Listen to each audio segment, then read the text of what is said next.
Hello friends, welcome back to my channel. Today we are going to see subject Marathi of standard 10th. Okay, it is for English medium. First of all, let us see index of our subject. Okay, now see, last year because of COVID-19, last year our board has cancelled some syllabus of all subjects. Now let us see about Marathi. It means Akshar Bharati. Okay. Now see, 4 parts are there. भाग 1, भाग 2, भाग 3 आणि भाग 4. Now see part first. Okay. First में क्या दिया है? एक प्रार्थना, एक प्रेयर है. उसका नाम है तू बुद्धि दे. आफ्टर दैट संतवाणी. It is second one. And third one शाल. एंड फोर्थ उपास. ये 2 लेसन है. ओके. तो ये चारों एग्ज़ाम के लिए थे. उसमें से कुछ भी नहीं कट हुआ था पार्ट फर्स्ट में का. अभी पार्ट सेकंड अगर देखा तो उसमें देखो एक पोएम है 2 दिवस, फिफ्थ वाली, और सिक्स्थ में चूड़ी वाला ये जो लेसन है वो कैंसिल हुआ था. वो नहीं था एग्ज़ाम के लिए last year. I am talking about last year, not this year. Okay. Seventh one is footprints. ये भी एक लेसन है. और आफ्टर दैट 8th ऊर्जा शक्तीचा जागर. तो ये जो पार्ट सेकंड के 4 लेसन है, मतलब एक पोएम और 3 लेसन जो है, उसमें से 6th नंबर का जो चूड़ी वाला लेसन है वो कैंसिल हुआ था. पार्ट फर्स्ट में जो स्थूल वाचन दिया है बच्चों, मोठे होत असलेल्या मुलांनो, तो वो भी आएगा. डॉक्टर अनिल काकोडकर इन्होंने वो लिखा है, तो वो भी एग्ज़ाम में आएगा. ओके. पार्ट सेकंड में भी स्थूल वाचन है. देखो, जाता अस्ताला गुरुदेव रविंद्रनाथ टैगोर इन्होंने लिखा हुआ है तो वो भी एग्ज़ाम के लिए आने वाला है. अभी देखो पार्ट 3 भाग 3, इसमें औक्षण एक कविता इंदिरा संत जी की. आफ्टर दैट 10th वाला है रंग साहित्याचे. तो ये जो पोएम है औक्षण वो आने वाली है, लेकिन 10th वाला जो लेसन है रंग साहित्याचे तो कैंसिल हुआ था. After that 11 jungle diary, Atul Dhamankar इन्होंने जो लिखा है तो वो लेसन भी आने वाला है. आफ्टर दैट 12th रंग मजेचे रंग उदयाचे, ये पोएम है तो अंजलि कुलकर्णी इन्होंने लिखी है, तो वो भी एग्ज़ाम में आने वाली थी. और जो स्थूल वाचन है वसंत शिरवाडकर इन्होंने लिखा हुआ जगन कैक्टसचं, वो कैंसिल हुआ था लास्ट ईयर के सिलेबस में. ओके. अभी देखते हैं पार्ट 4 भाग 4 13 हिरवगार झाडासारखं. जॉर्ज लोपिस इन्होंने लिखी हुई पोएम है, तो वो सिलेबस में थी, कैंसिल नहीं हुई थी. ओके. 14 बीज पेरले गेले चंदू बोर्डे, ये लेसन कैंसिल हुआ था. लास्ट ईयर के लिए वो कैंसिल हुआ था. ओके. 15th खरा नागरिक सुहास बारटक्के, ये रहने वाला था. 16th स्वप्न करू साकार, ये जो पोएम है वो भी थी, किशोर पाठक जी ने लिखी हुई स्वप्न करू साकार. मतलब देखो पार्ट 3 में जो रंग साहित्याचे और एक स्थूल वाचन है ये कैंसिल हुए थे. ओके. और पार्ट 4 में सिर्फ बीज पेरले गेले ये जो लेसन था वो कैंसिल हुआ था. बाकी का जो था सिलेबस में जो जो दिया था वो सब एग्ज़ाम में आने वाला था. ओके.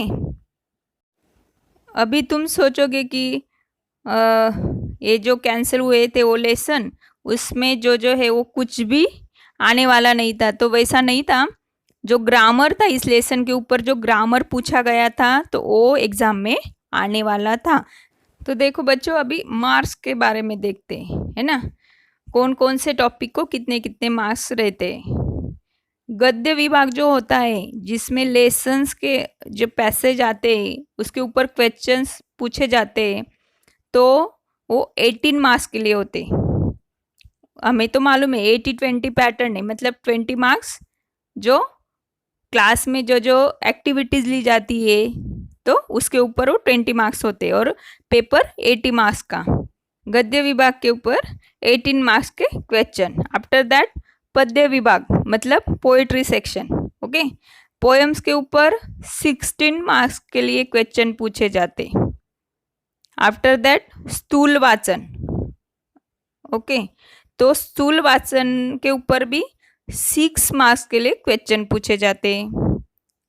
और जो ग्रामर, हमने बोला कि ग्रामर महत्वपूर्ण है, तो भाषा अभ्यास, तो उसमें ग्रामर पूछा जाता है सब, तो वो भी 16 मार्क्स के लिए होता है।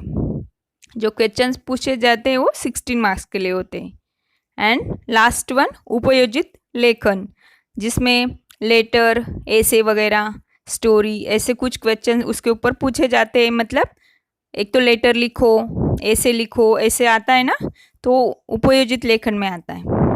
तो उसके लिए कितने मार्क्स, तो 24 मार्क्स के लिए वो पूछा जाता है। ऐसे टोटल कुल मिला के 80 मार्क्स का आपका पेपर होता है। देखो बच्चों, ये जो सिलेबस लास्ट ईयर कैंसिल हुआ था, बोर्ड ने कैंसिल किया था, तो वो कोविड-19 के बेसिस पे कैंसिल किया हुआ था। लेकिन अभी देखो हर जगह वैक्सीनेशन हो रहा है, तो इसकी वजह से शायद आपकी एग्ज़ाम आती तब तक ये जो कोविड-19 है वो टोटली डिसअपेयर हो जाएगा, मतलब चला जाएगा। तो शायद आपको ये जो सिलेबस दिया है, पार्ट 4 दिए है, उसमें का हर एक लेसन, हर एक पोयम एग्ज़ाम में आ सकती है। लेकिन लास्ट ईयर का कैसा था और इस साल क्या हो सकता है, इसलिए मैंने आपको ये क्लियरली बता दिया। तो ऐसे जब तक बोर्ड नहीं बताती, जब तक हमारा गवर्नमेंट नहीं बताता कि ये इस साल भी कैंसिल ही रहेगा, तो तभी आप फिक्स समझना कि ये लेसन कैंसिल होंगे। तब तक तो आपने हर एक लेसन, हर एक पोयम की पढ़ाई जारी रखनी है। हर एक लेसन, हर एक पोयम, सिर्फ मराठी का नहीं, तो जो लैंग्वेज है मतलब इंग्लिश, हिंदी, उसका भी, और जो बाकी के सब्जेक्ट है उसका भी स्टडी आपने जारी रखना है। अगर आप शुरुआत से अच्छे से स्टडी करोगे, अच्छे से मेरे वीडियोस देखते जाओगे, आपको हर एक लेसन, हर एक पोयम बहुत इजी लगेगी। तो देखते अभी हम स्टार्ट करते प्रार्थना से।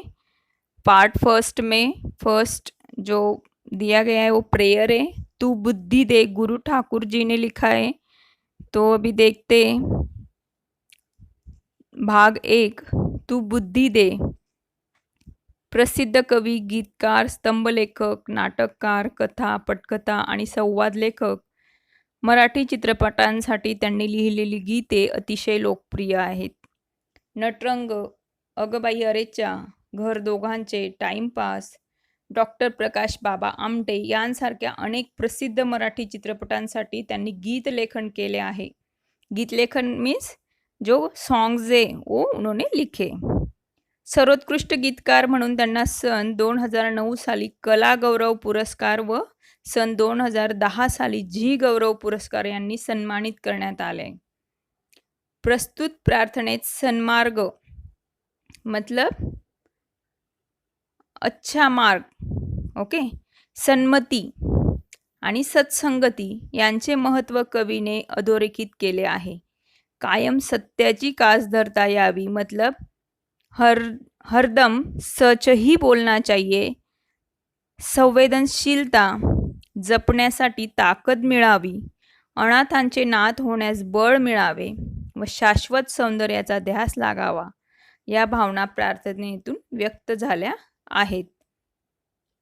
तो देखो ये जो प्रेयर दी गई है बहुत बहुत अच्छा मोटिव रख के दी गई है. तो क्या क्या होना चाहिए, सन्मार्ग, सन्मति और सत्संगति. मतलब सन्मार्ग मतलब अच्छा मार्ग, हम अच्छे मार्ग पे चले. सन्मति मतलब हमको हमारी जो बुद्धि है वो अच्छी रहे, मतलब हर टाइम हम अच्छा ही सोचें और किसी का भी अच्छा ही करने का प्रयास करें.